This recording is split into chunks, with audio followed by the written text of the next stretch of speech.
आप सभी को नमस्कार। एक बार फिर शशि दुबे क्लासेज में आप सभी का स्वागत है। आज हम एक बीएड के मैथमेटिकल साइंस के बारे में अध्ययन करेंगे। बीएड के इस पेपर में हमको क्या पढ़ना है और इससे पहले आपको वीडियो दिया गया है। तो आज हम जो इस वीडियो में पढ़ेंगे, इसमें मैथमेटिक्स के मेथड के बारे में स्टडी करेंगे कि मैथमेटिक्स में कौन कौन से मेथड होते हैं। सबसे पहले हम ये समझेंगे कि मेथड क्या होता है। जैसे टीचिंग प्रोसेस को जब आप समझते हैं तो टीचिंग प्रोसेस में स्टूडेंट, टीचर और करिकुलम, सिलेबस या इंफ्रास्ट्रक्चर, ये सारी बातें आती है। जब हम बात करते हैं मेथड का, तो देखिए मेथड जनरली जो बालकों में उनके डेवलपमेंट का कार्य होता है और अध्यापक अपने मेथड से बच्चों को पढ़ाता है और बताता है कि कैसे किसी भी चीज़ को पढ़ना है।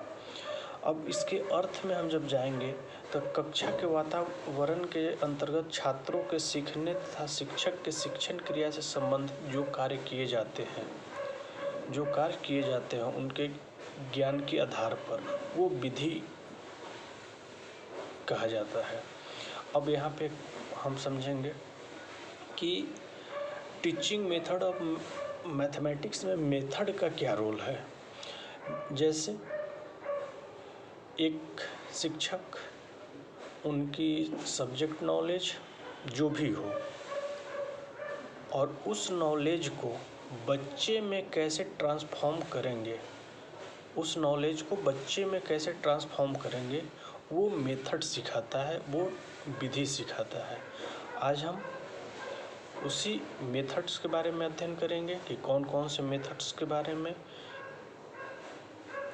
जब आपको जानना आवश्यक है। तो सबसे पहले तो सीखने की स्थिति, लर्निंग सिचुएशन में ही सीखने की क्रिया लर्निंग प्रोसेस हो सकती है। लर्निंग सिचुएशन में ही लर्निंग प्रोसेस की क्रिया हो सकती है। अतः सीखने का वातावरण बनाने के लिए अध्यापक को भी कुछ बातों को ध्यान रखना चाहिए। जैसे हम बात करते हैं कि आप क्लासरूम में जाते हैं, आपके पास टीचर के रूप में सिलेबस है, करिकुलम है, आपका लेसन प्लान है, आपका मेथड टेक्निक्स है, लेकिन अगर सिचुएशन नहीं होगा, लर्निंग प्रोसेस का सिचुएशन नहीं होगा तो बच्चे सीख नहीं पाते हैं। लर्निंग प्रोसेस के लिए हमको सिचुएशन क्रिएट करना पड़ता है और सिचुएशन हम कैसे क्रिएट कर सकते हैं वो मेरे ऊपर डिपेंड करता है। हम जैसे मैथ्स को सबको ये मानता है कि ये थोड़ा सा टफ सब्जेक्ट है या इसको मतलब हर बच्चे के लिए अच्छा नहीं लगता है, तो इस सब्जेक्ट को हम इंटरेस्टिंग कैसे बनाएंगे और वहाँ का इन्वायरमेंट को कैसे हम चेंज करेंगे, ये हमको मेथड के माध्यम से ही हम कर सकते हैं। तो ये चीज़ करने के लिए हमको कुछ बातों को जैसे ध्यान रखना होगा, हमको मोटिवेशन समय समय पे बच्चों को करते रहना है। जैसे यहाँ पे आप कह सकते हैं एक्शन मेड बाय टीचर, शिक्षक द्वारा क्या क्या क्रिया किया जा सकता है सिचुएशन को क्रिएट करने के लिए। माहौल को आप कैसे क्रिएट कर सकते हैं, तो ये आप कुछ बातों को ध्यान में रख के आप उसको कर सकते हैं। जैसे नंबर फर्स्ट, प्रेरणा देना, मोटिवेशन। बच्चों को अगर कि मैथ से रिलेटेड कोई दिक्कत हो रहा है तो उनको हम मोटिवेट करते हैं, मोटिवेशन देते हैं। उसके बाद समस्या प्रस्तुत करना, उनके सामने हम प्रॉब्लम्स को लाते हैं कि वो प्रॉब्लम्स फेस करें, समस्या प्रस्तुत किया जाता है। उसके बाद उदाहरण देना, गिव एग्जाम्पल्स, जैसे हम जो भी टॉपिक पढ़ा रहे हैं उनके बारे में एग्जाम्पल्स दें। उसके बाद उनको उनका टेस्ट भी आप कर सकते हैं, यूज टेस्ट। उसके बाद छात्रों की क्रिया को दिशा देना, उनको ऐसा डायरेक्शन करना कि वो उस डायरेक्शन में जाने के लिए आगे बढ़ें। उसके बाद छात्रों की सहायता से पाठ्य सामग्री का संगठन तथा निष्कर्ष निकालना। उसके बाद इवैल्यूएशन। तो ये 6-7 पॉइंट होता है मूल्यांकन।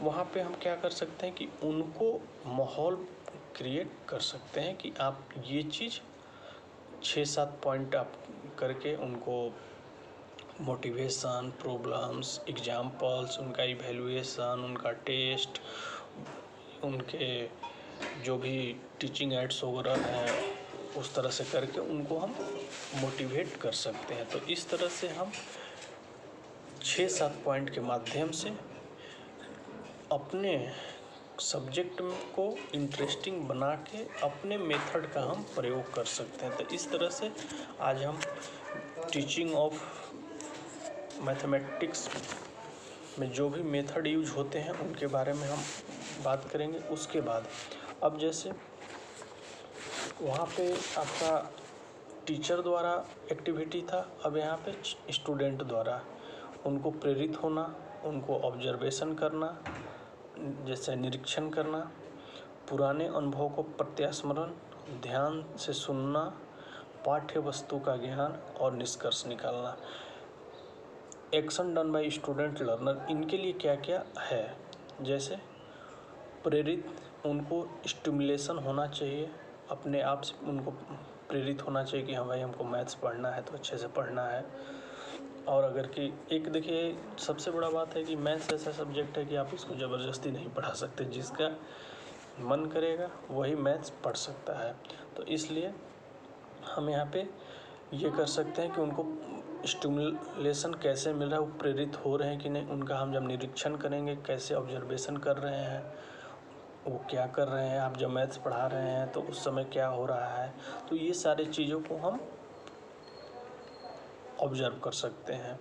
उसके बाद उनके जो पुराने पिछले क्लास का अनुभव है उसका प्रत्यास्मरण कराएंगे, पुराने अनुभव को प्रत्यास्मरण कराएंगे। जैसे अलजेब्रा हमको पढ़ाना है, अलजेब्रा पढ़ाना है तो जो पिछले क्लास में वो अपना फार्मूला वगैरह है तो उनको थोड़ा सा कोरिलेट कराएंगे। उसके बाद रिकॉल ऑफ पास्ट एक्सपीरियंसेस। उसके बाद वो ध्यान से किसी बात को सुन रहे हैं कि नहीं, लिसन केयरफुली। पाठ्य वस्तु का जो ज्ञान होता है वो नॉलेज ऑफ सब्जेक्ट मैटर। फिर कंक्लूजन निकालना, निष्कर्ष निकालना कि वो निष्कर्ष निकल पा रहा है कि नहीं। तो इस तरह से हम इतने चीज़ों को कर सकते हैं। उसके बाद इसमें विधि वह प्रक्रिया है जिसके द्वारा किसी लक्ष्य की प्राप्ति संभव है। यह क्रम से चलने वाली प्रोसेस है। इसके अंतर्गत सभी युक्तियों, सहायक सामग्रियों का प्रयोग करके विधि को रोचक बनाना होता है। यह लक्ष्य की प्राप्ति के लिए एक डिवाइस के रूप में कार्य करता है। अर्थात एक विधि के अंतर्गत बहुत सी युक्तियाँ आती हैं, जैसे डिवाइसेस आती हैं, जैसे प्रश्नोत्तर, वर्णन, प्रदर्शन, ऑब्जर्वेशन, ये सब चीज़ आगे हम लोग पढ़ेंगे और ये बालकों को सिखाना चाहिए। उसके बाद एक थोड़ा सा मैं यहाँ पे, ये तो मेथड का हो गया। मेथड के साथ साथ एक बात को और हम लोग समझेंगे कि मेथड के एक मीनिंग ऑफ टेक्निक्स की, इसका प्रविधि का अर्थ क्या होता है। तो प्रविधि किसी युक्ति के अंतर्गत प्रयोग की जाती है। शिक्षक की वास्तविक क्रियाएं ही प्रविधि कहलाती। आपका जो टीचर का वास्तविक क्रिया होगा वो प्रविधि कहलाती है। जैसे प्रश्न करना, प्रश्नों का चयन कैसे करना है, शिक्षक का हाव भाव कैसा है, तो ये आपका प्रविधि में आ जाएगा। इसके बाद अब हम बात करते हैं गणित शिक्षण विधियों का महत्व, importance of teaching methods for mathematics. तो इसमें हम 2-4 पॉइंट डील करते हैं। जैसे जो प्राइमरी लेवल के बच्चे होते हैं उनको प्लेइंग मेथड से ज़्यादा प्रयोग किया जाता है, उनको मनोरंजन के साथ पढ़ाया जाता है। किसी भी विधि में उनकी प्रसन्नता अनुभव की जाती है, उनका ज्ञान स्थायी है कि नहीं। खेल विधि एक मनोवैज्ञानिक विधि है। उसके बाद आगमन विधि विशिष्ट से सामान्य की ओर चलता है। निगमन विधि सामान्य से विशिष्ट की ओर, मतलब आगमन विशिष्ट स्पेसिफाइड टू या कॉम्प्लेक्स टू सिंपल, उसके बाद सिंपल टू कॉम्प्लेक्स की ओर। तो ये 6-7 पॉइंट्स हैं। जैसे आप उनके मेथड्स के इम्पोर्टेंस जान सकते हैं, सिचुएशन कैसे बनाना है, अपना सब्जेक्ट नॉलेज को बच्चे के पास कैसे ट्रांसफॉर्म करना है। तो ये हम मेथड के माध्यम से कर सकते हैं। और मेथड का ये इम्पोर्टेंस है, importance of teaching methods for mathematics. इसी तरह से हर सब्जेक्ट का importance of teaching methods for other subjects का भी मेथड्स होते हैं। तो वहाँ पे इनके इम्पोर्टेंस को हम जान सकते हैं, कैसे मेथड से सब्जेक्ट को के जो नॉलेज होते हैं, सब्जेक्ट के जो नॉलेज होते हैं उसको हमको कैसे बच्चे के स्टूडेंट को प्रेजेंट करना है या स्टूडेंट को इन्फॉर्म उनको नॉलेज के रूप में देना है। तो वो हम इम्पोर्टेंस ऑफ मेथड्स में हम कर सकते हैं। तो इस तरह से अब एक और अगला जो टॉपिक है इस पे, जैसे यहाँ तक कोई दिक्कत अगर की होगा तो आप संपर्क कर सकते हैं या कमेंट्स कर सकते हैं, जो भी आपको जैसे भी। और मेथड्स में चूँकि ये सब चीज़ आप फिजिकल साइंस में भी पढ़े हुए हैं तो ज़्यादा कन्फ्यूजन नहीं होगा। अब हम अगला जो टॉपिक है, पाठ को हम रोचक कैसे बनाएं, how the lesson make the interesting. हम लेसन को कैसे इंटरेस्टिंग बनाएंगे, ये टॉपिक आप थोड़ा सा समझिएगा। क्योंकि मैथ्स में सबसे पहला ये होता है कि हम किसी चीज़ को इंटरेस्टिंग कैसे बनाएं। बहुत सारे बच्चे का प्रश्न होता है कि सर हम मैथ्स पढ़ाते हैं, इसमें तो चार्ट बनेगा नहीं, इसमें तो मॉडल बनेगा नहीं, तो हम कैसे बनाएं। अलजेब्रा पढ़ाना है,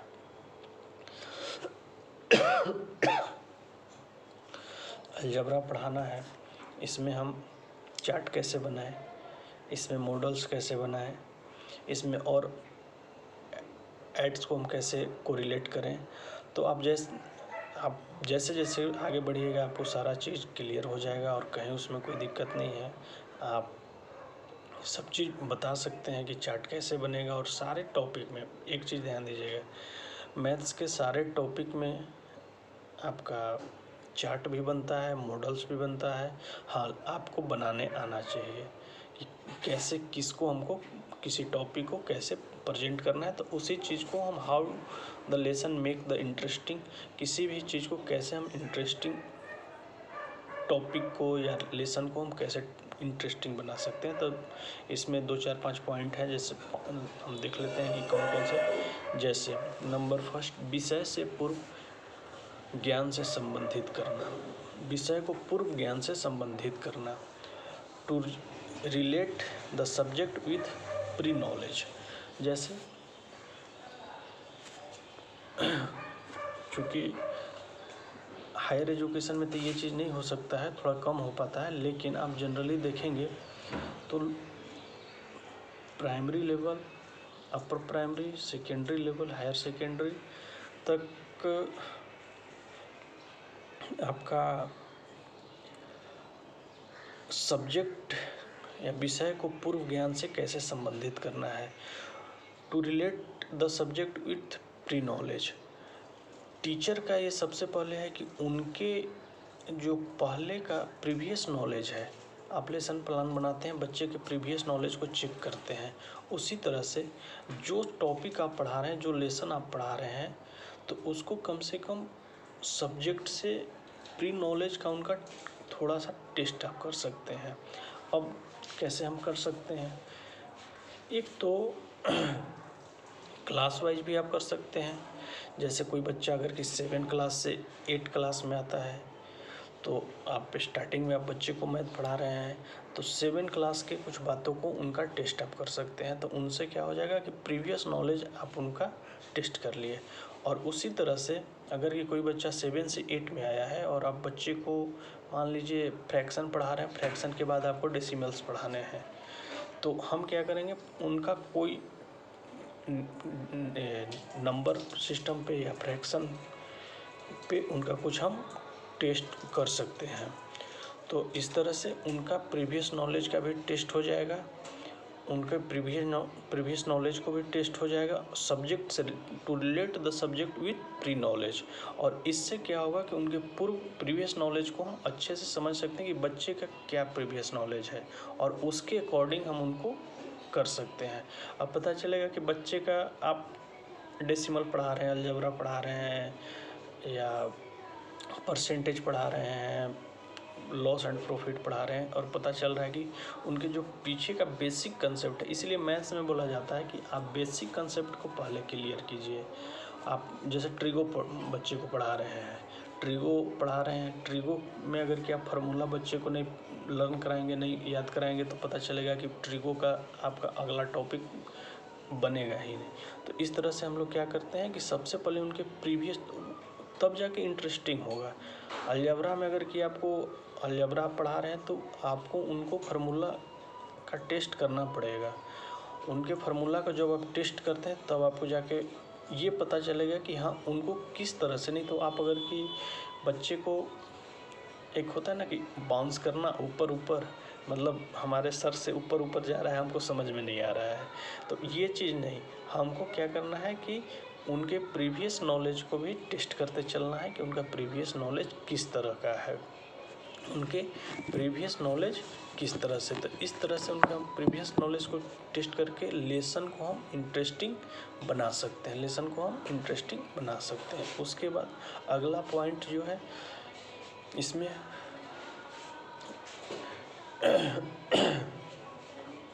अगला पॉइंट है मनोवैज्ञानिक विधियों का प्रयोग करना, जैसे यूज ऑफ साइकोलॉजिकल मेथड्स। सबसे पहला यूज ऑफ साइकोलॉजिकल मेथड में क्या है कि बच्चा मैथ्स पढ़ने के लिए प्रिपेयर है कि नहीं, या बच्चे को मैथ्स पढ़ने में ऐसा तो कोई डर तो नहीं लग रहा है, तो उनको सबसे पहले हम क्या करते हैं कि बच्चे को प्रिपेयर करते हैं कि आप मैथ्स में आपको दिक्कत नहीं होना चाहिए। तो इस तरह से हम बच्चे को यूज ऑफ साइकोलॉजिकल मेथड से प्रयोग करके उनको हम मैथ्स को ईजी कैसे हम कर सकते हैं, उसमें आपका मैथमेटिकल लैब वगैरह का काफ़ी प्रयोग होता है, मैथ्स क्लब का प्रयोग होता है। उसके बाद अगला जो पॉइंट है, आवश्यक सहायक सामग्री का प्रयोग करना। इसमें आवश्यक सहायक सामग्री का प्रयोग करना, use of needful teaching ads. अब जैसे आप समझेंगे इसमें कि use of needful teaching ads, जैसे आप बहुत सारे बच्चे बोलते हैं कि सर हम मैथ्स ऐसे ब्लैक बोर्ड पे हम पढ़ा लेंगे, हम मैथ्स को ऐसे ब्लैक बोर्ड पे पढ़ा लेंगे, लेकिन हमसे लेसन प्लान नहीं बन रहा है, हमसे चार्ट नहीं बन रहा है, हमसे मॉडल्स नहीं बन रहा है। मान लीजिए a+b का होल स्क्वायर, चाहे हमको a+b+c का होल स्क्वायर पढ़ाना है, तो हम बच्चे को डायरेक्ट की बोले कि a+b+c का whole square equal to a² + b² + c² + 2ab + 2bc + 2ca। अब इसमें ये बोला जाए कि भाई आप इसमें हमको चार्ट या मॉडल हमको बना के दीजिए, तो ये आपके नॉलेज पे अब डिपेंड करेगा कि आप इसमें कितना अच्छे बच्चे को। अब बोलेंगे कि इसमें चार्ट कैसे बनेगा सर, स्टूडेंट हैं, स्वाभाविक सी बात है कि वो पूछेंगे कि इसमें चार्ट कैसे बनेगा। तो इसमें आप चार्ट बना सकते हैं। आप चार्ट कैसे बनाएंगे, हम कोई यानी 3 नंबर ले लिए, A, B and C। A = 3, B = 4, C = 5 chart में लिख दिए। अब वहाँ पे a + b + c का होल स्क्वायर को a, b और c का वैल्यू पुटअप करके और नीचे उसको बड़े बड़े चार्ट में कर दिए। अब बोलेंगे कि सर ये चीज़ तो हम ब्लैक बोर्ड पे कर ही रहे हैं, लेकिन यहाँ पे थोड़ा सा हम क्या करेंगे कि हम डिफरेंट कर देते हैं। कैसे डिफरेंट करेंगे, जो एग्जाम्पल्स हम ब्लैक बोर्ड पे दे रहे हैं, जो हम एग्जाम्पल्स ब्लैक बोर्ड पे दे रहे हैं उस जैसे a+b+c का होल स्क्वायर हम ब्लैक बोर्ड पे पढ़ा रहे हैं, तो वेयर a इक्वल टू 3, 5, 7 वहाँ कर सकते हैं। यहाँ हम क्या किए थे 3, 4, 5। अब दोनों का जो रिजल्ट आएगा, दोनों का जो आएगा आंसर वो वेरी करेगा। तो एक तो आपका ब्लैक बोर्ड पे हो गया, एक आपका चार्ट में हो गया। अब इसमें आप बोलेंगे कि सर मॉडल कैसे बनेगा, तो इसमें भी मॉडल्स बनाए जा सकते हैं। और एक चीज़ ध्यान दीजिएगा, चार्ट और मॉडल में जो जनरली मेजर डिफरेंसेज होता है, चार्ट 2 डायमेंशनल होता है और मॉडल 3 डायमेंशनल होता है। क्लियर है? चलिए, तो यहाँ पे हम ये पता करेंगे कि हम चार्ट कैसे, मॉडल कैसे बनाएं। तो देखिएगा, आप कुछ मत कीजिए, एक ट्रायंगल बना दीजिए। आप बोलिएगा सर ज्योमेट्री की चीज़ यहाँ क्यों बता रहे हैं, लेकिन आप समझिए, ट्रायंगल बना दीजिए, उसके कोड जो पॉइंट्स हैं उसको ए, बी और सी से डिनोट कर दीजिए। ए इक्वल टू ये, बी इक्वल टू कोई नंबर्स और सी इक्वल टू इतना नंबर। अब क्या होगा, जब बच्चे अब 3 तरह से समझेंगे। अब हमारे पास क्या हो रहा है, एक ब्लैक बोर्ड का हो रहा है, दूसरा हमारा चार्ट का हो रहा है और थर्ड आपका ये मॉडल्स का हो रहा है। तो उसमें क्या हो जाए कि a+b+c का जब तीनों का वैल्यू आप करेंगे तो एक तो आपका ब्लैक बोर्ड से निकल रहा है, एक आपका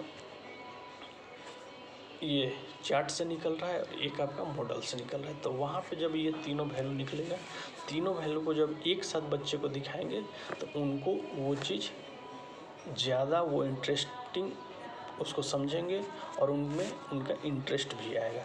तो वहाँ पे हम यही करते हैं कि use of needful teaching ads. हमको जिस तरह से भी उनका नीड्स है, उनके नीड्स को देखना है और उसके अकॉर्डिंग हमको बच्चे को बताना है।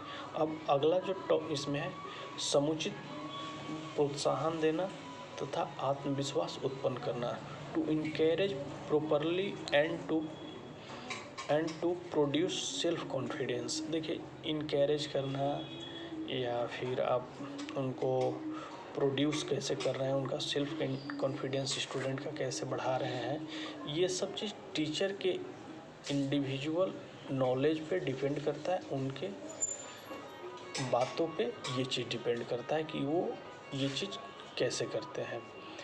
अब जैसे आप मैथ्स पढ़ा रहे हैं, बच्चा चूँकि मैथ्स में आप जनरली देखेंगे कि उसको दिक्कत हो रहा है या आप पढ़ा रहे हैं, आपको टीचर के रूप में गुस्सा भी आ रहा है, तो वहाँ पे हम क्या करते हैं कि कुछ निगेटिव रिइंफोर्समेंट स्टूडेंट को दे देते हैं। लेकिन हमको उनके आत्मविश्वास को, उनके सेल्फ कॉन्फिडेंस को हमको बढ़ाना होगा, हमको सेल्फ कॉन्फिडेंस को बढ़ाना होगा। और वो कैसे होगा, उनको इनकरेज कैसे, उनको प्रोत्साहन देंगे, उनको प्रॉपरली प्रोड्यूस करेंगे सेल्फ कॉन्फिडेंस। तो ये यहाँ पे थोड़ा सा आपके लिए ये इंडिविजुअल ही आप टीचर पे डिपेंड करता है। जैसे अब टीचर का नेचर क्या है, हो सकता है एक बार बता रहा है, दूसरा बार पता चल रहा है कि कोई पूछ रहा है, बस उसको टाइट करना शुरू कर दिया जा रहा है। तो इस तरह से नहीं,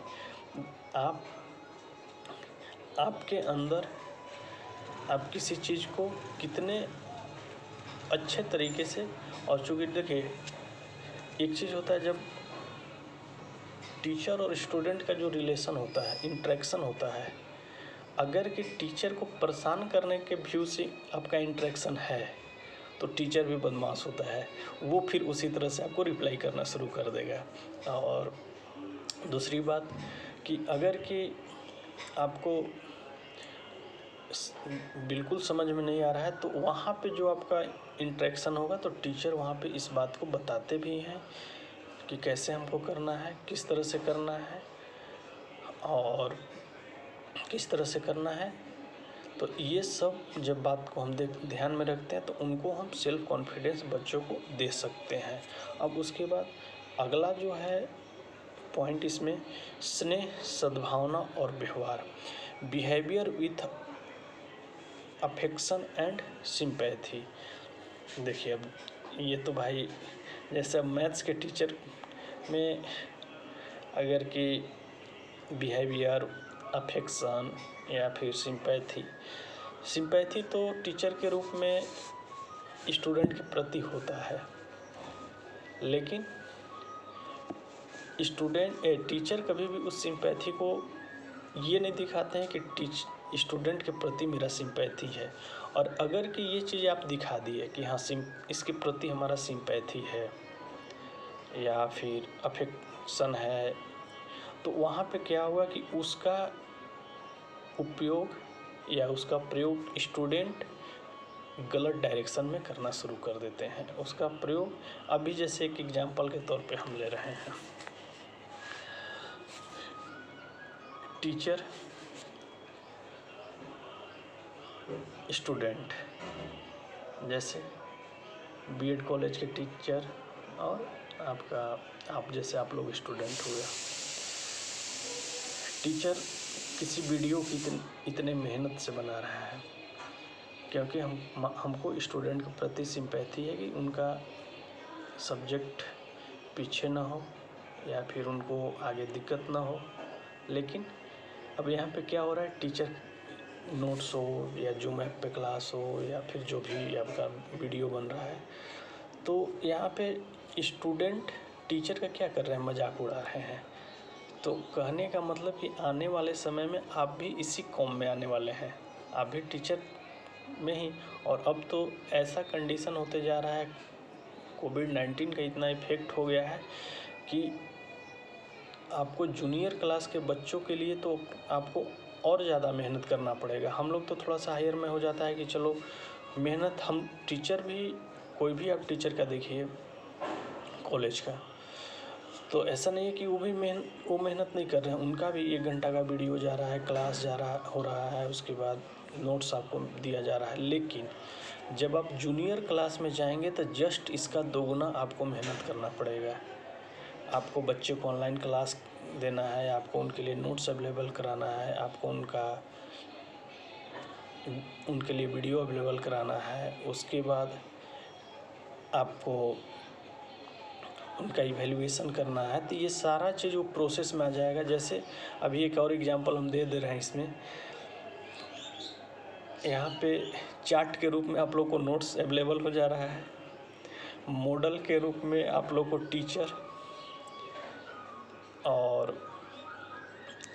टीचर जूम ऐप पे क्लास ले दे रहे हैं और वीडियो बना दे रहे हैं। तो ये आपका मॉडल हो गया।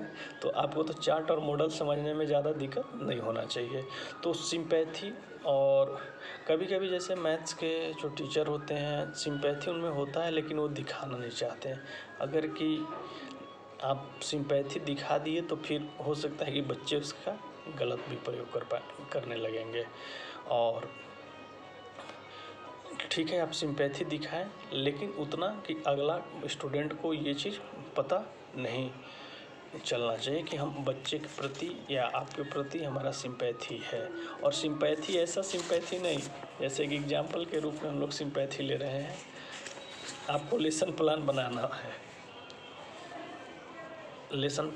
है, चाहे आप लेसन प्लान बनाते भी हैं तो वहाँ पे एक टीचर आपको हर एक पार्ट को बता रहा है और खुद से आपको समझा रहा है।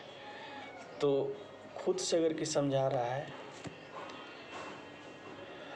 एक एक पार्ट को फिर से लेसन प्लान आपको पूरा बनवा रहा है, तो टीचर एक आपको बनवा रहा है और एक आपको रेडीमेड बनाया उपलब्ध करा दे रहा है। टीचर स्टूडेंट के नज़र में जो बनाया उपलब्ध करा रहा है, वो आपके लिए ज़्यादा, आप उसके लिए ओबीडिएंट रहेंगे।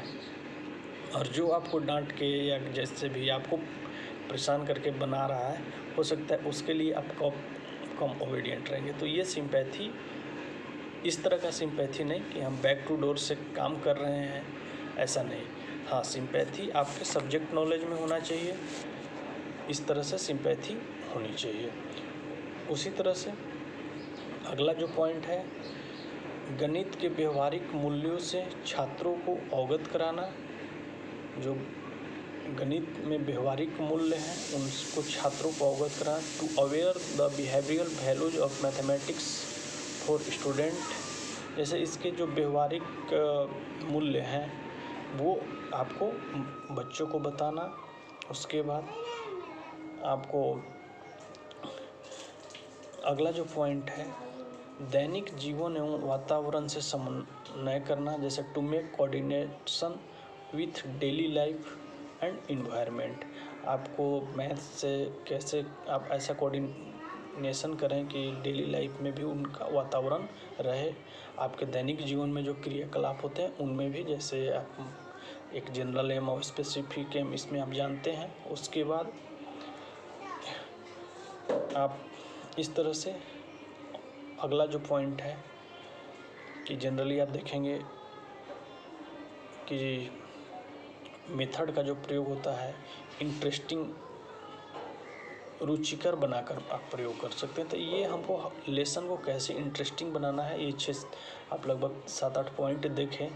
अब हम आगे जो बढ़ते हैं इसमें मेथड के बारे में कि हमको कौन कौन सा मेथड पढ़ना है।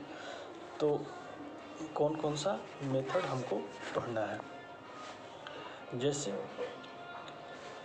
नंबर फर्स्ट जो मैथ्स में मेथड पढ़ना है उसमें हम लगभग 7 से 8 मेथड हम लोग पढ़ेंगे। तो एक एक करके हम सारे मेथड का बता दे रहे हैं। उसके बाद अगले वीडियो में हम लोग उसका एक्सप्लेनेशन देखेंगे। थोड़ा बहुत आप लोग भी इस मेथड को देखिएगा। तो नंबर फर्स्ट, आगमन विधि, इंडक्टिव मेथड, निगमन विधि, डिडक्टिव मेथड। आगमन विधि, इंडक्टिव मेथड, निगमन विधि, डिडक्टिव मेथड। उसके बाद संश्लेषण विधि, सिंथेटिक मेथड। उसके बाद विश्लेषण, एनालिटिक मेथड। उसके बाद examples method, problem solving method, समस्या समाधान विधि, ह्यूरिस्टिक मेथड। उसके बाद ह्यूरिस्टिक मेथड हो गया। और आप कर सकते हैं टेक्स्ट बुक मेथड। तो ये सब चीज़, ये लगभग हमको 7 से 8 मेथड पढ़ना है। Number first inductive, second deductive, analytic, synthetic, problem solving, example method, text book method. ये इतने मेथड के बारे में हमको जानना है। तो जैसे सबसे पहले आज हम बात करते हैं इंडक्टिव और डिडक्टिव मेथड। मैथ्स में सबसे अधिक जो यूज होता है आपका इंडक्टिव, डिडक्टिव, एनालिटिक, सिंथेटिक, ये मेथड का ही यूज होता है। तो जैसे हम इंडक्टिव मेथड के बारे में सबसे पहले समझेंगे कि इंडक्टिव मेथड क्या है। तो इंडक्टिव मेथड में जैसे मैथ्स के जो भी रूल्स एंड थ्योरी होते हैं उनका डेवलपमेंट बच्चों को किया जाता है। और इसमें कॉम्प्लेक्स से सिंपल की ओर, क्या आप कह सकते हैं विशिष्ट से सामान्य की ओर, या कॉम्प्लेक्स टू सिंपल, या फिर कभी कभी इसमें हम क्या करते हैं एग्जाम्पल्स देते हैं। एग्जाम्पल्स देने के बाद उनको रूल्स निकालने के लिए बोलते हैं। और इसका जो प्रोसेस ऑफ इंडक्टिव मेथड का है, तो इसमें एग्जाम्पल्स देना, उस एग्जाम्पल्स के माध्यम से किसी रूल को निकालना, नियम जो रूल है उसका वो ट्रू है या फॉल्स है उसको देखना। तो इस तरह से हम आगमन विधि के ये एग्जाम्पल्स है, ये प्रोसेस है। उसके बाद इसमें आप कर सकते हैं जैसे कोई भी एक एग्जाम्पल्स ले लीजिए। जैसे एक ट्रायंगल है, उसका एरिया है एक 2 सेंटीमीटर, 3 सेंटीमीटर और 4 सेंटीमीटर। तो इसका आप एरिया फाइंड कीजिए, और इस एरिया को जब फाइंड कर लेंगे तो इसका क्या कंसेप्ट आ रहा है वो करेंगे। उसके बाद इसका जो इम्पोर्टेंस है, इम्पोर्टेंस ऑफ इंडक्टिव मेथड, यह विधि स्वयं खोज पर आधारित है। बालक जो स्टूडेंट होते हैं इसमें खुद एक्टिव होते हैं और खुद कंक्लूजन निकालते हैं। यह सेल्फ कॉन्फिडेंस को बढ़ाता है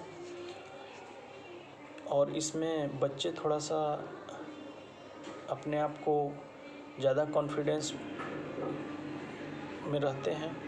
उसके बाद इस विधि में सबसे जो सिद्धांत का प्रयोग क्रियाशीलता, एक्टिवनेस का प्रयोग किया जाता है। तो इस तरह से ये इंडक्टिव मेथड का इम्पोर्टेंस होगा। इसके कुछ डिमेरिट्स भी हैं, जैसे इसमें छात्र जो होता है स्वयं सीखता है या स्वयं कुछ करता है। यह विधि गणित के रोचक एवं मनोवैज्ञानिक विधि, मेरिट्स ऑफ इंडक्टिव मेथड, इसमें हम आगमन विधि के कुछ गुण को समझेंगे। इस विधि में बालक स्वयं खोजता है।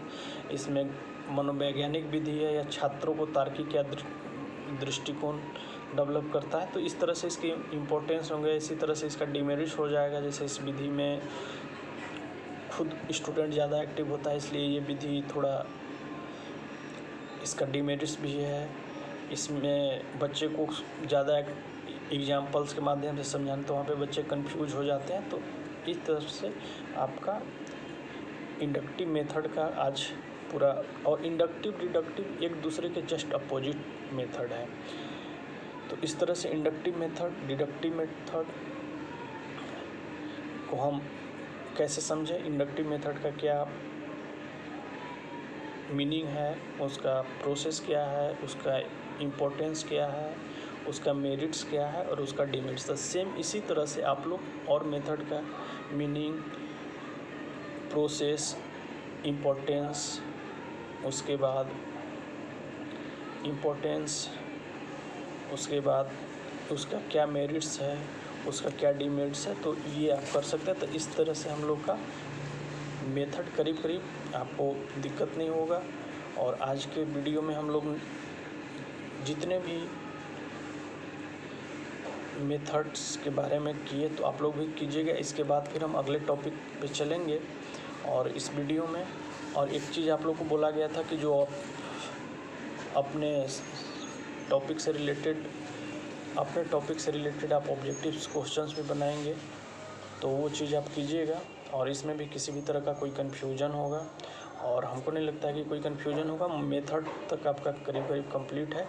अब हम जो और भी जो मेथड हैं आप उसको थोड़ा सा निगमन वगैरह, एनालिटिक, सिंथेटिक, क्योंकि इंडक्टिव डिडक्टिव का अपोजिट है, उस इंडक्टिव डिडक्टिव आपस में दोनों अपोजिट है। उसी तरह से एनालिटिक, सिंथेटिक का अपोजिट। तो वो फिर प्रॉब्लम सॉल्विंग, जो भी हम प्रॉब्लम देते हैं उसको सॉल्व करते हैं, उसको बच्चे बनाते हैं, तो वो हो गया आपका प्रॉब्लम सॉल्विंग मेथड। तो आपको इसमें फिर दिक्कत नहीं होगा। और मेथड आप जब समझ लेंगे तो फिर आपको लेसन प्लान जब बनाते हैं तो लेसन प्लान बनाने में भी आपको दिक्कत नहीं होना चाहिए। तो इस तरह से आपका आज का जो वीडियो था मेथड्स पे पूरी तरह से रिलेटेड था। मेथड, उसका फिर लेसन को हम कैसे इंटरेस्टिंग बनाएंगे,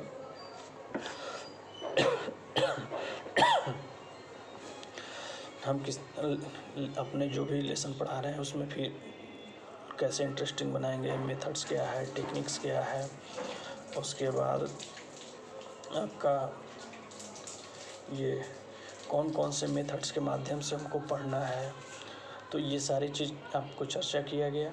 और इसमें अगर कि कोई कन्फ्यूजन, इसी पे आपको नोट्स भी अवेलेबल करा दिया जाएगा, तो हमको नहीं लगता है कि इसमें फिर आपको कोई दिक्कत होगा। और इस तरह से हम लोग ये भी कर सकते हैं कि जो आपका वीडियो का समराइज करना है, सबसे पहले हम ऐसे समराइज कर सकते हैं कि हमने पहले टीचिंग प्रोसेस में टीचर कैसे स्टूडेंट को मोटिवेट करेंगे, टीचर कैसे स्टूडेंट को मोटिवेट करेंगे, स्टूडेंट को लर्नर के लिए क्या क्या मोटिवेशन होना चाहिए।